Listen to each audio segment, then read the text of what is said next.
Hello, and thanks for tuning into the show that goes around the continent to bring you stories near and far. I'm Joke Rogers at Channels Television here in Lagos, and I'm joined by Vincent McCory from the Voice of America in Washington, D.C.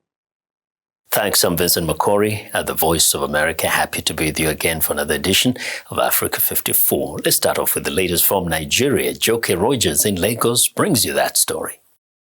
Agricultural experts are appealing to the federal government and the state governments to empower ginger farmers with mechanized farming techniques to boost yields and improve the overall ginger value chain in the country. According to the stakeholders, mechanized farming will have a positive impact on the economy. Southern Kaduna is known to be the largest producer of ginger in Nigeria. However, due to lack of a ginger value chain in the zone, due to several human and natural factors, including epidemic outbreak and lack of modern farming techniques. To bridge the gap, about 150 ginger farmers, drawn from 8 local government areas in southern Kaduna, are undergoing specialized training in modern ginger farming and processing techniques organized by the National Center for Agricultural Mechanization in collaboration with the Office of the Senator representing the zone, Sunday Marshall.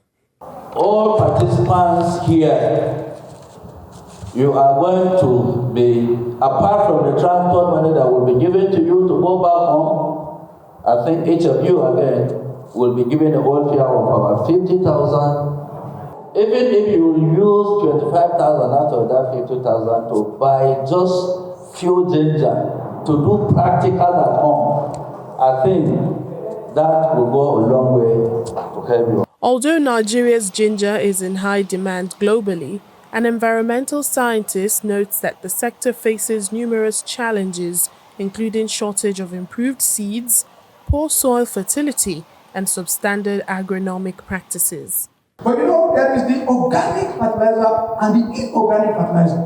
I'm sure we know. So if you don't have the money to buy organic fertilizer, I did training this year for some people from Southern Kaduna, different local governments like this, and I did a training on compost making, where you can manufacture your own fertilizer.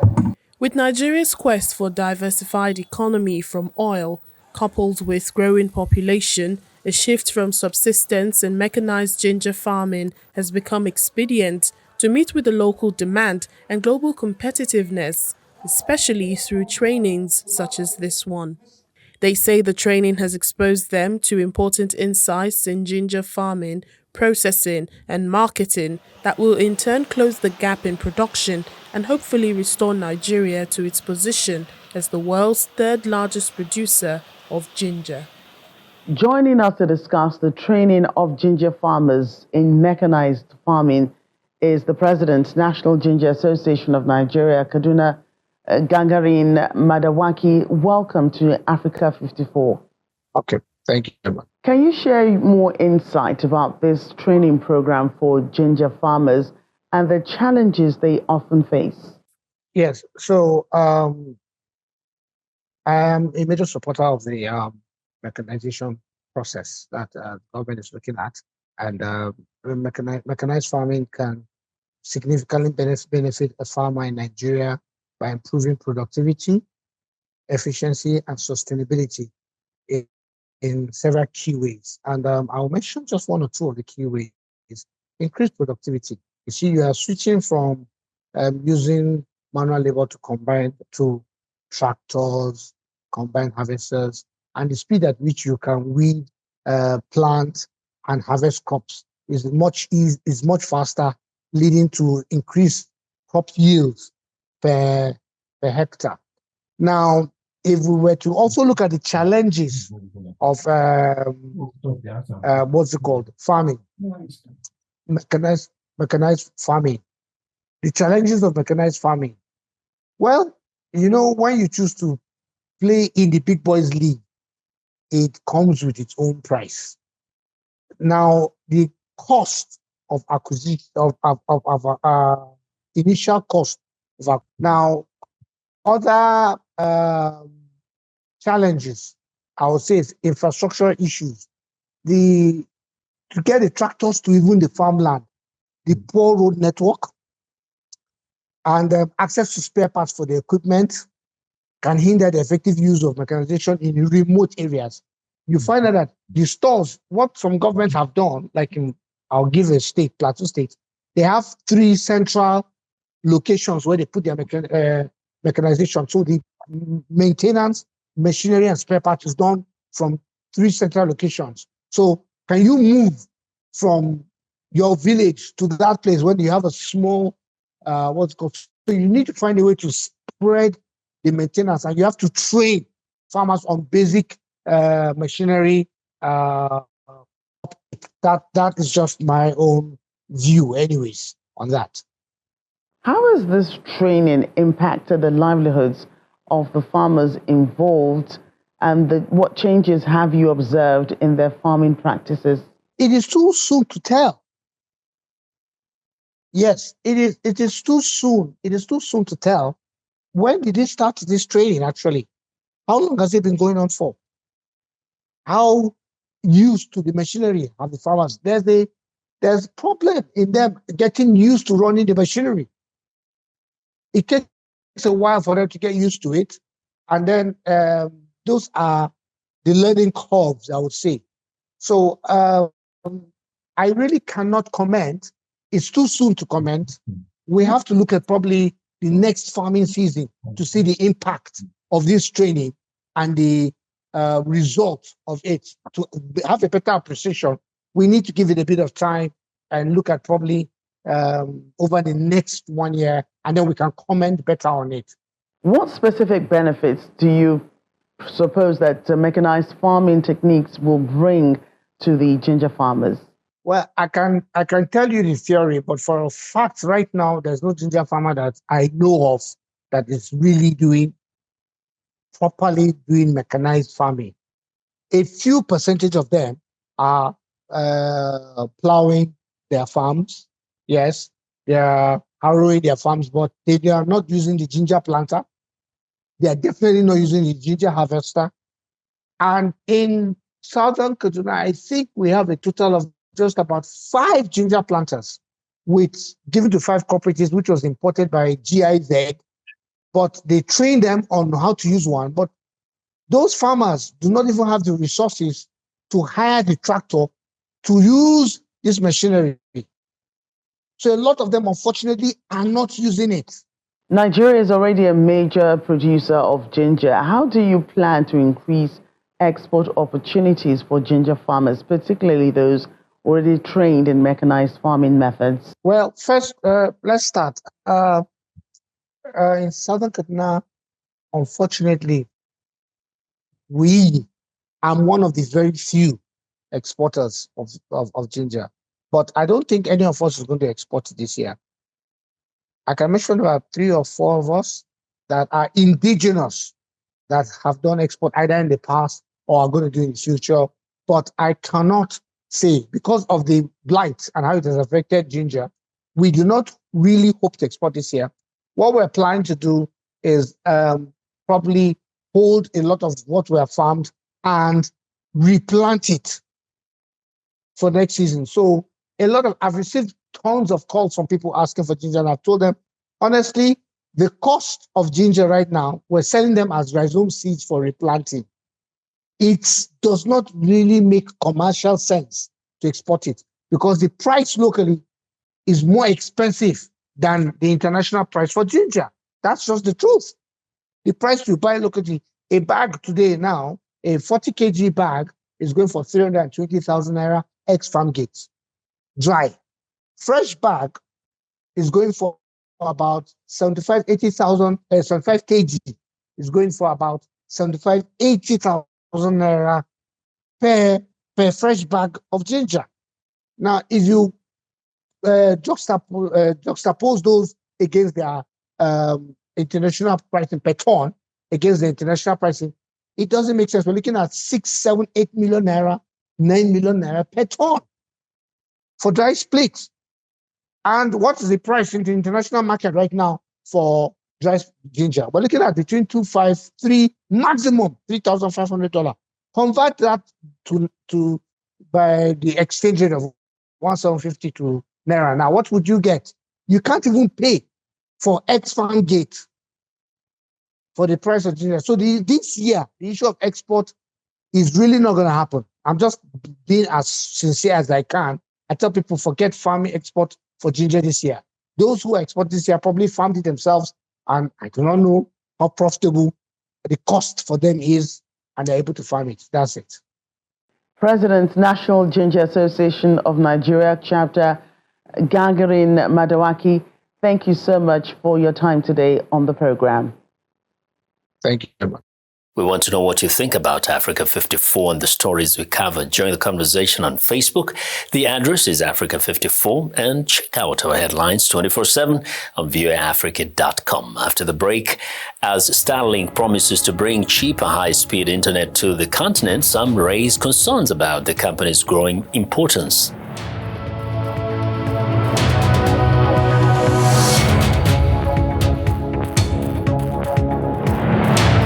Welcome to Africa 54. I'm Vincent McCory in Washington. At the UN General Assembly meeting in New York, African leaders paused for photos with Starlink owner Elon Musk and assured their citizens that the cheaper high-speed internet was coming to the continent. But in Zimbabwe, one of the countries that has licensed Starlink, some are concerned about the company's growing importance. Columbus Mavunga reports from the capital city, Harare. Bus-Stop TV is an online media house in Harare that has been using Starlink services since Zimbabwe licensed the satellite internet provider in early September. We upload videos each and every day. The connection is faster and it's now easy for us. We are no longer facing challenges when uploading videos because comparing to other internet service providers, it used to be slow, but Starlink is fast. And also Starlink is affordable. That reception among users is one reason why several African leaders met with Starlink owner and tech billionaire Elon Musk on the sidelines of the recent UN General Assembly. Some in Zimbabwe say the high-speed service will enhance connectivity in the country. Better opportunities in healthcare, education, agriculture, banking, and more. Zimbabwe has a wonderful opportunity to leverage connectivity for economic prosperity and progress.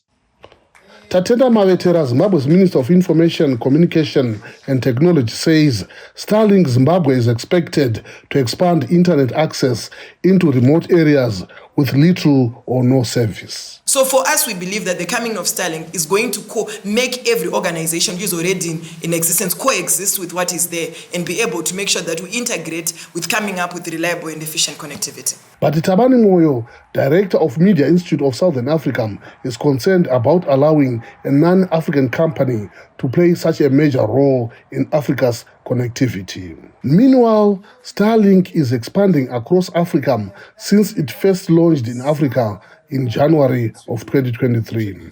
The company has so far set up in more than a dozen African countries, ranging from populous nations like Nigeria and Kenya to smaller ones like Rwanda, Burundi, and Eswatini.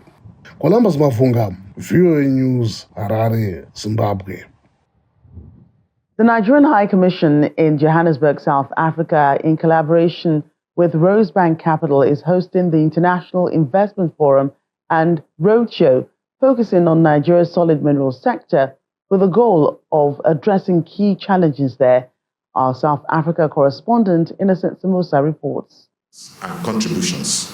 The event, themed Harnessing Nigeria's Solid Minerals for Global Competitiveness and Sustainable Development, has brought together senior government officials, investors, business leaders, and stakeholders from around the world. I particularly is keen at doing everything possible at this level to ensure that after this event, we begin to change the narratives when it comes to Nigeria-South Africa business relations. The chief economist at Afrexim Bank, Dr. Yemi Kale, says it's time for Nigeria to diversify its economy. This heavy reliance on a single commodity has made Nigeria vulnerable to the volatility of global oil prices, made it vulnerable to geopolitical tensions as well as to shifting climate policies. Meanwhile, Member House of Representatives Honorable Landre Akunlola says there's commitment from government in addressing these issues. We're going to be looking at how compliance and penalties can be well articulated. The CEO of Nigerian Business Chamber in South Africa, Diana Games, shares her expectations. Nigeria's solid minerals sector is not well known in this country, and it's a nascent sector on its own in Nigeria as well. So I think the idea is to really let's start talking about the sector. As the forum concludes, all eyes remain on Nigeria's solid mineral sector, with hopes high that the discussions will pave the way for increased investment and sustainable growth in the industry. From Johannesburg, South Africa, Innocent Samosa, Channels Television News. In war-stricken Omdurman, Sudan's most populous city, community-funded soup kitchens are feeding those in need with little help from the international community. As one part of Sudan faces famine, the world's first in 7 years, the U.S. and others have called on the warring sides to allow unfettered access for aid groups. Henry Wilkins reports. When the fighting started in Omdurman, Sudan's most populous city, Ahid Mohamed Ali refused to flee.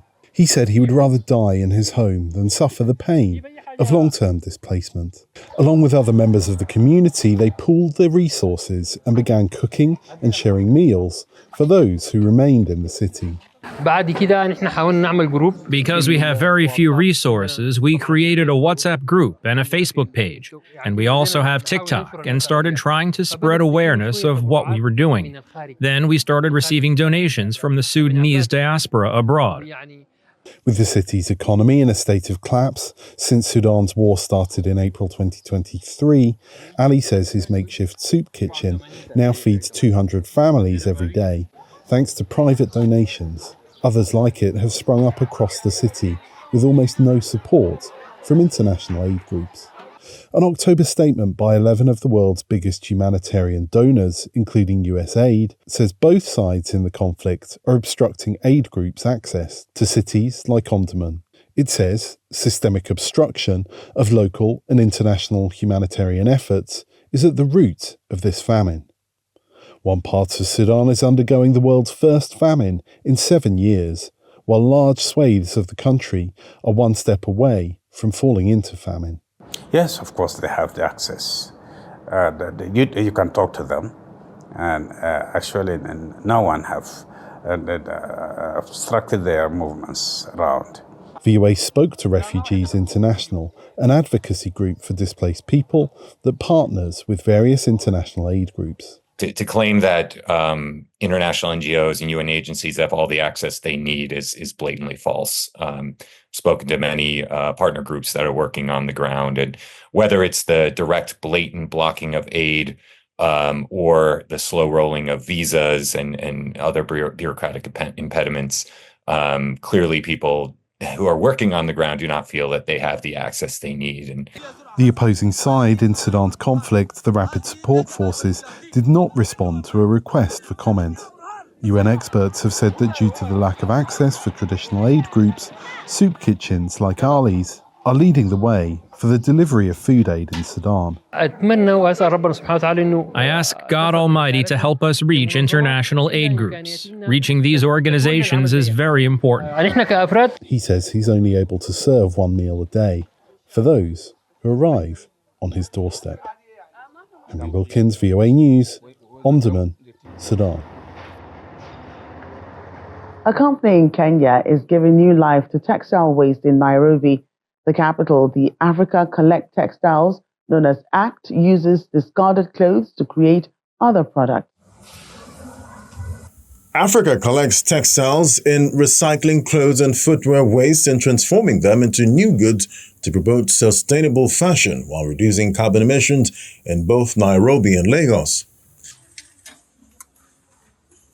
In Nairobi, the ACT employees sort through donations, cutting old textiles and sewing together brand new products, including shirts, toys, bags, and carpets. ACT is a textile recycling company in Lagos and Nairobi. We have set up collection bins in high traffic areas like malls and universities where consumers like you and I can take our used clothes to have them disposed of ethically. Once the donations are collected, the clothes are separated between non-wearables and wearables. Wearable items are then used in a reseller program where they're sold at lower prices to be used more outside Nairobi. Once we have collected the clothes, we bring them over to our headquarters for sorting. So we separate non-wearables and wearables. Non-wearables are clothes that have been worn out, that are really old, and then wearables are clothes that are still in good condition. Naina notes that ACT's initiative offers a zero-waste alternative to conventional textile disposal methods, which produce more carbon emissions. Africa reportedly receives a significant amount of world's discarded textiles. The absence of adequate waste management systems in many African nations often leads to the burning of these garments in landfills, which experts warn can have detrimental effects on the environment. Female banana farmers in northern Malawi have found a creative solution to combat the impact of climate change, which have recently devastated their crops. They are making wine from overripe bananas that go bad because of extreme conditions. With support from the COMSIP Cooperative Union, the initiative serves as a unique example of how communities in Malawi are innovatively addressing the effects of climate change. Lamek Messina reports from Karonga district in northern Malawi. Regina Nkandawire, a small-scale banana farmer in Karonga district in northern Malawi, has long discarded bananas that were overripe because of extreme temperatures. Malawi is suffering some of the worst impacts of climate change, which has resulted in natural disasters for the past 3 years. Here in Karonga, for example, hot weather conditions, sometimes reaching as high as 43 degrees Celsius, have caused severe heat waves affecting banana farmers like in Nkandawire.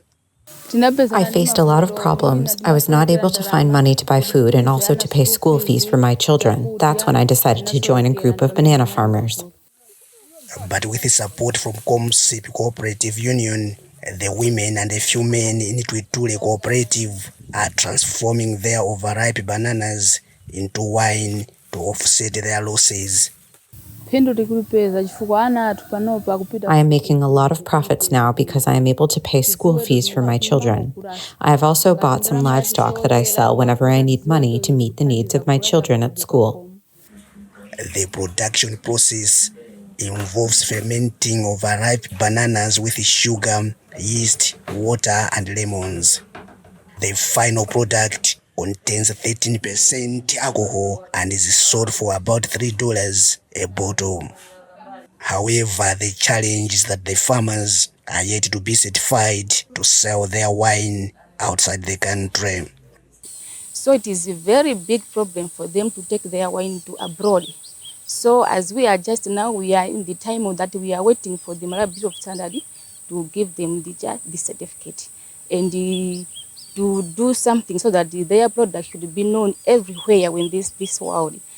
Government authorities say the initiative complements efforts tailored to economically empower vulnerable groups. We take them on board to have some food for work programs. So when they do this, we also encourage them to form the groups. So we train them and the mindset change. We have a rule book which encourages them to start thinking outside the box. Currently, the group produces about 45 bottles per day, but they say plans are in the offing to purchase machines that will increase production to meet the increasing demand. Lamek Messina, VOA News, Karonga District, Malawi. Well, and that's our show for today. You can find all the continent's top news and world news online at voaafrica.com. Check it out. I'm Vincent McCory in Washington. Channels Television has our last word. We look forward to bringing you another show next week. To remember that channelstv.com is your source for news and other programming. I'm Joke Rogers. Thanks for watching and goodbye.